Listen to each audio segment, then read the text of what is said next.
فحط رحلك عنها إنها بلغت نزوى وطافت بها للمجد أركان.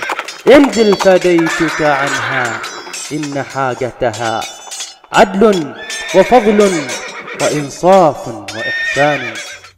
جامع سعال إذ تبلغ مساحته الإجمالية 400 متر، وله مرافقه الخاصة كالبئر والمواضع وغير ذلك، ويبلغ ارتفاعه عن سطح الأرض 8 أقدام، وبداخله برج دائري يحل محل القبة، وله محراب جميل وأنيق، وقد كتب عليه تاريخ بنائه وزخرف بزخارف جميلة، ونقشت عليه آيات من الذكر الحكيم.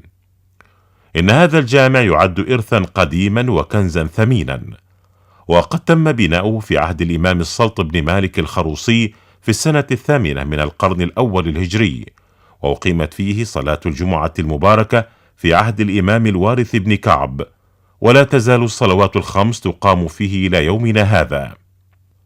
ويقع هذا الجامع في الجهة الشرقية من منطقة سعال، وبالتحديد في حارة تسمى حارة الجامع، ويعد بمثابة صرح ومعهد ديني وعلمي، إذ تخرج منه كثير من العلماء والفقهاء وعلماء الحديث وعلماء الصرف والنحو.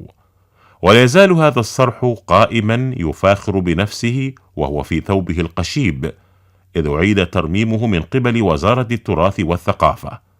ومن يزوره الآن سيلمس حكاية مجد سطرها أهل نزوى، فطوبى لهذه المدينة وما حوته من معالم وآثار، فأنعم بها وبأهلها في التاريخ منذ أن كان، وإلى أن يشاء رب الأرض والسماء.